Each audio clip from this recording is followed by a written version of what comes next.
Hi friends. இன்னைக்கு வந்து என்ன வீடியோ பார்க்க போறீங்கன்னு பாத்தீங்கன்னா ஒரு மசாலா டே சொல்லுங்க फ्रेंड्स. டே சொல்லுங்க फ्रेंड्स. இன்னைக்கு வந்து Thursday 14th March. கௌசிய பாக்க மேல தெனர டேட் சொன்னா மட்டும் 1 2 3 சொல்லுங்கற. கரெக்ட்டா சொல்லுங்க. 14th March இன்னைக்கு டேட் Thursday. இன்னைக்கு பார்த்துட்டு இருக்கீங்க. இங்க பாருங்க என்னென்னலாம் பண்ணிட்டு இருக்காங்க பாருங்க. சோ இது என்ன இப்போ வந்து டைம் சொல்லுங்க. 9 o'clock. 9 o'clock. மார்னிங்ல நைட். Oh no.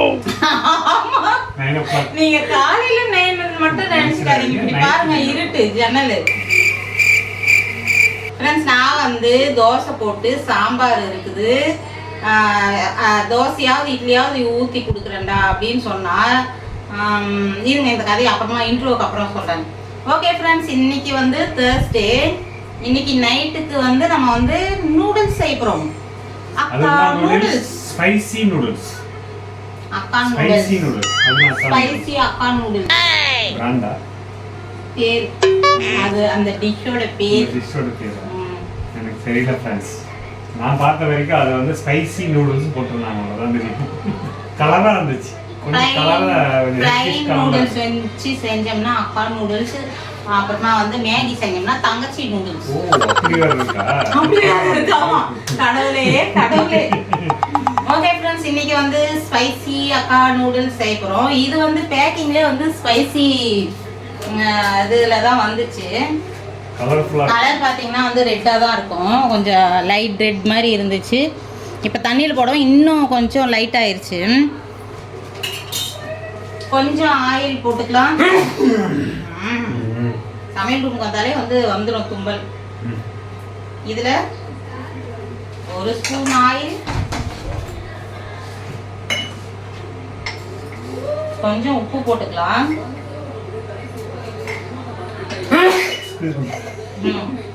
இது வேக வச்சு நம்ம இருத்துட்டு இன்னும் வந்து நான் வந்து வெங்காயம் இதெல்லாம் வந்து கட் பண்ணணும். அதெல்லாம் பார்க்கலாம். ஓகே ஃப்ரெண்ட்ஸ், இது வந்து வெந்துட்டே இருக்கட்டும். அதுக்குள்ள நம்ம என்னெல்லாம் பண்றோம்ன்றது வாங்க ஃப்ரெண்ட்ஸ் வீடியோக்குள்ள போய் பார்க்கலாம்.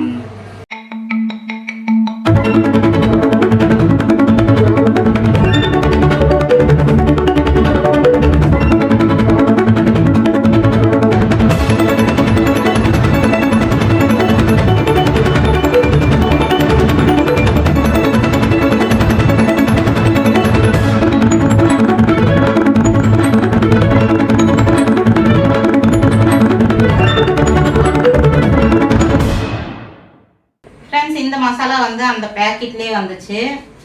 இதுதான் ரொம்ப ஸ்பைசியாக இருக்கும்னு நினைக்கிறேன். ஒரு பேக்கெட் மட்டும் போடலாமாங்க? 2 போட்ட காரம் ஆயிருமா? 2 போடலாமா? ஏன்னா வந்து கிரீன் சில்லி இருக்குது. இது வேற போட்டோம்னா எதுக்கும் வந்து நாங்கள் சரி காரம் இல்லைன்னா அப்புறம் பிரிச்சுக்கலாம். 1 மட்டும் பிரித்து வச்சிருக்கிறேன். சப்போஸ் காரம் கம்மியாக இருந்துச்சுன்னா என்னன்னு போட்டுக்கலாம்.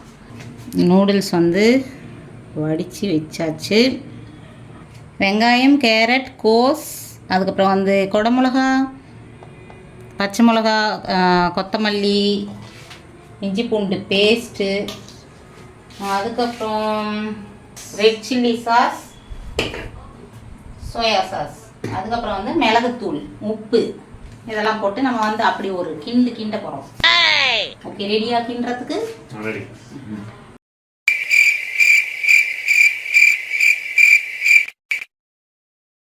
ஆமாம் ஃப்ரெண்ட்ஸ், வெளியே வந்து பயங்கர அமைதியாக இருக்குது. நாங்கள் இங்கே ஒரே அலப்பறை பண்ணிகிட்ருக்குறோம். இங்கே வந்து ஓரளவுக்கு ஒரு 9:30 வரையும் வந்து கொஞ்சம் ஆள் நடமாடுறாங்க. அதுக்கப்புறம் ரொம்ப அமைதியாகிடுது. இது கட்டிங்கன்றதுனால அந்த அளவுக்கு ரொம்ப இதாக இருக்காது. மெயின் ரோடு எப்பவும் பிஸியாக இருக்கும். மெயின் ரோடுனா ரொம்ப மெயின் ரோடு கிடையாது, துபாய் மெயின் ரோடு கிடையாது. இந்த சந்து பொந்துக்கு மெயின் ரோடு, அந்த மெயின் ரோடுக்கு ஒரு மெயின் ரோடு இருக்குது. அது இல்லை, இது மெயின் கட்டிங் இல்லை. அதால கொஞ்சம் அமைதியாக தான் இருக்கும். ஓகே, நம்ம வந்து தாளிக்கு போட்டுக்கலாம்.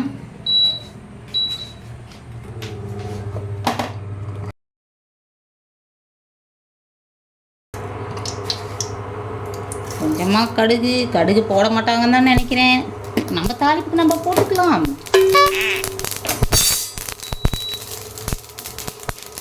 பூண்டுலாம் போடுறோம் இல்லையா? அது வந்து வெங்காயம் போட்டுட்டு தாங்க. பூண்டு இஞ்சி பூண்டு பேஸ்ட் இருக்குது. வெங்காயம் போட்டுட்டு அதுக்கப்புறம் தான் இல்லைன்னா ஒட்டும்.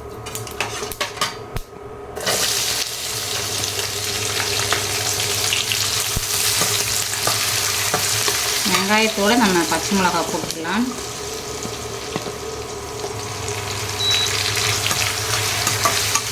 இது வந்து பின்னாடி ஒவ்வொன்றும் ஆட் பண்ணிக்கிட்டே இருக்க வேண்டியதுதான் ஃப்ரெண்ட்ஸ். ஏன்னா வந்து எல்லாமே வந்து வேகணும். அதில் ஒவ்வொன்றும் அடுத்தடுத்து நம்ம சேர்த்துடலாம். தக்காளி வேணாங்க. தக்காளி வந்து நான் ஒரு மாதிரி ஜூஸியாக பசங்க கேட்பாங்கல்ல, அதுக்கு போடுவேன். இதுக்கு வேணாம். அதுக்கப்புறம் கேரட்டு,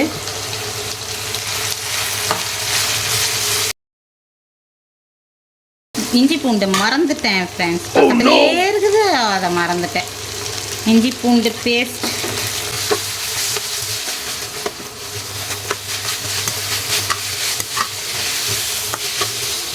அதுக்கடுத்து வந்து நம்ம ஒன்றா சேர்த்துடலாம்.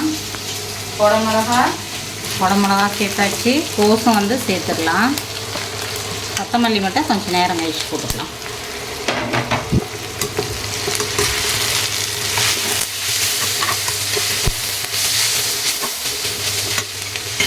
இதோட நம்ம முதல்ல உப்பு போட்டோம்னா கொஞ்சம் நல்லா வெந்துடும். நூடுல்ஸ் வந்து நான் உப்பு போட்டு தான் வேக வச்சேன். இதில் கொஞ்சமாக வந்து காய்க்கு தேவையான அளவு போட்டுக்கலாம்.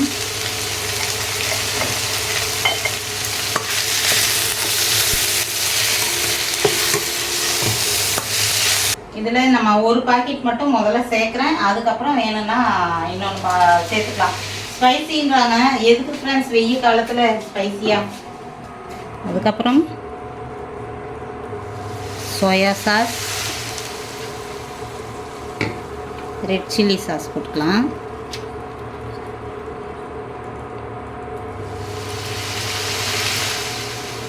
இது ஒன்றும் அந்தளவுக்கு ஒன்றும் காரம் இல்லை ஃப்ரெண்ட்ஸ். பசங்க வந்து ஏதாவது ஸ்நாக்ஸோடு கூட தொட்டு சாப்பிடுதுங்க. இது ரொம்ப ஒன்றும் அந்தளவுக்கு காரம் இல்லை.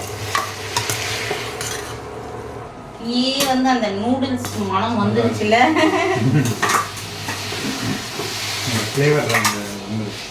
சாஸ்லாம் ஊற்றும் போதே அப்படியே இஞ்சி பூண்டு அதெல்லாம் கலங்கும் போதே அந்த வாசம் வந்துடுது. இதோட கொத்தமல்லி சேர்த்துக்கிறேன் நான்.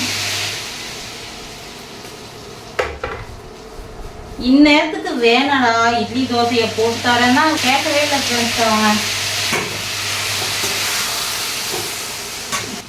இதில் லாஸ்ட்டாக வந்து நம்ம பெப்பர் கொஞ்சம் போட்டுக்கலாம். எல்லாமே வந்து அப்புறம் காரம் ஆயிடுச்சுன்னா வம்பு தான். கொஞ்சமாக ஆட் பண்ணிக்கிறேன்.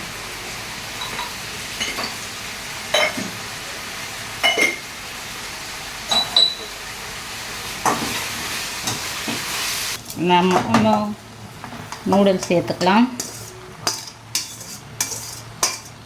இதுக்கு தான் நான் சொல்கிறேங்க, நூடுல்ஸ் இப்படி இப்படி இப்படி பண்ணுறது வாங்கி கொடுங்கன்னு வாங்கி தர மாட்டேங்க. நூடுல்ஸ் கூட பண்ணலாம். இப்போ பாருங்க புதக்கன்னு பெருசாக இருந்துச்சு, நான் எப்படி தான் கிளறுவேன். நம்மகிட்ட இருக்கிற சின்ன சின்ன வானொலி பார்த்தவே மாட்டேங்குது ஃப்ரெண்ட்ஸ். எப்போ நூடுல்ஸ் செஞ்சாலும் இதே பிரச்சனை தான். அதுதானே பிரச்சனை. நான் காரணம் பார்த்துக்கிறேன். அப்ப கூட வாங்கி கொடுக்க மாட்டீங்க. வாங்கிக்கலாம். இப்போதைக்கு வேற வழி இல்லை. நாங்க வந்து நூடுல்ஸ் வந்து உதிரி உதிரியா இப்படி வச்சு சாப்பிடணும்னு நினைக்கிறோம். நீங்க செஞ்சீங்கன்னா கூழ் மாதிரி ஆயிரும். நான் வந்து நல்லா கலக்குவேன். வேணாங்க, கலக்குறது இது வேற, நூடுல்ஸ் வேற. வேணவே வேணாம். ரிஸ்க் எடுக்கவே நான் விரும்பல. நானே பொறுமையா கிளறி வைக்கிறேன்.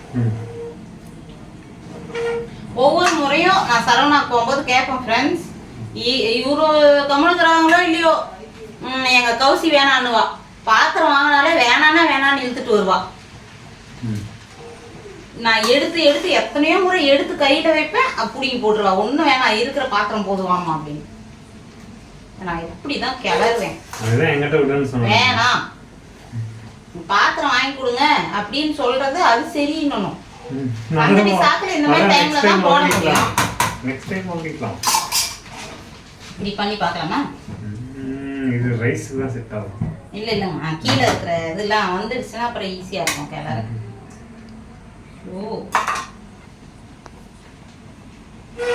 செங்கல்பட்டுல இருந்த வரைக்கும் ஃப்ரெண்ட்ஸ் எங்களுக்கு வந்து எந்த பிரச்சனையுமே இல்லாமல் இருந்தது. ஸோ எல்லா கடையுமே பக்கத்து பக்கத்துலேயே இருக்கும். ஜஸ்ட் கீழே இறங்கணும்னா கரையை தான் ஹாஸ்பிட்டல். இவர் ஒரு வாரம் எங்கேயாவது வெளியே போனாலுமே கூட நாங்க சமாளிச்சுக்கோம் ஃப்ரெண்ட்ஸ். கீழே போனா எல்லா கடையும்.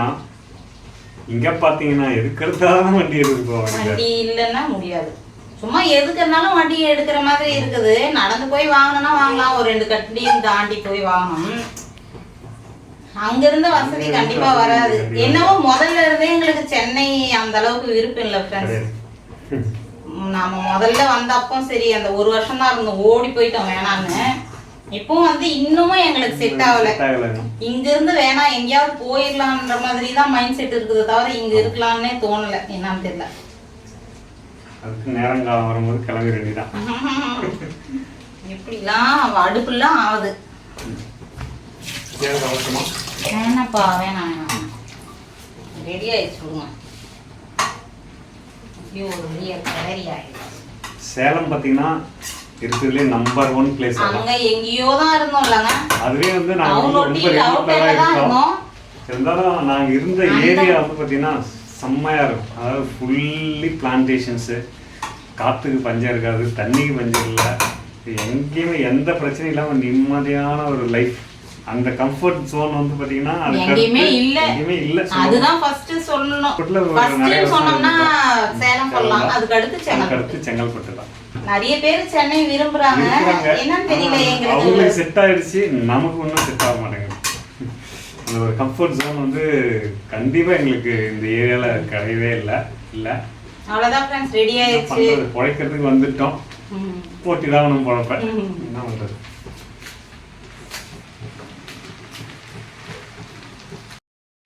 என்னது குவாலிட்டி செக்கா? எல்லாம் செக் பண்ணணும்ல. அதையும் செக் பண்ணணும்ல நீங்க. அதுதான் செக் பண்ணி சொன்னேன்.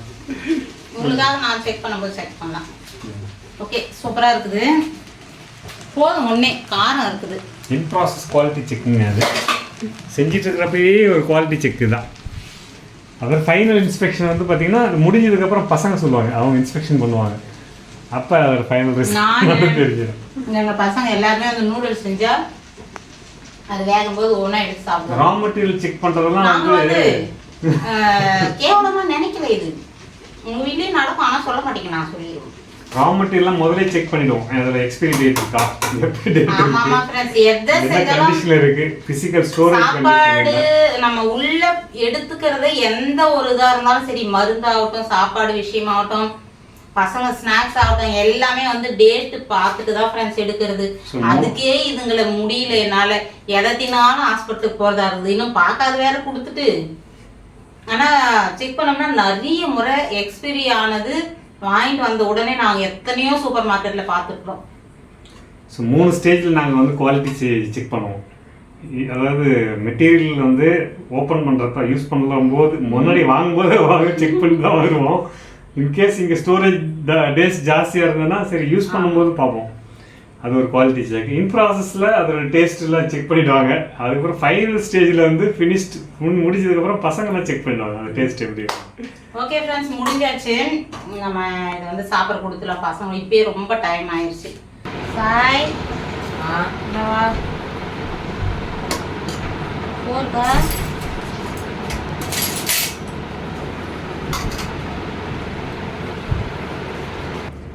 பெரிய கிணத்துலேயே கொட்டிட்டேன் ஃப்ரெண்ட்ஸ். அது கிளறவே கஷ்டமாக இருந்தது. கொஞ்சம் காரம் போடலான்னு இருந்தது. அதுக்கப்புறம் வந்து நான் கொஞ்சம் ரெட் சில்லி சாஸ் மட்டும் போட்டுக்கிட்டேன். அது கிளறு ரொம்ப சிரமமாக இருந்தது, அதனால் போட்டு இதில் போட்டு கிளறியாச்சு.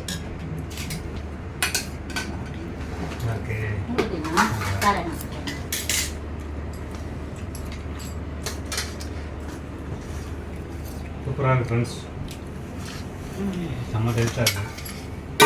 அண்டாவில் இருக்கிறதுனால பயங்கரமாக ஆகும். மூடிடலாம். செம்மையாக பண்ணிருக்காங்க. டேஸ்ட் மட்டும் பார்க்குறேன், பயந்துடாதீங்க.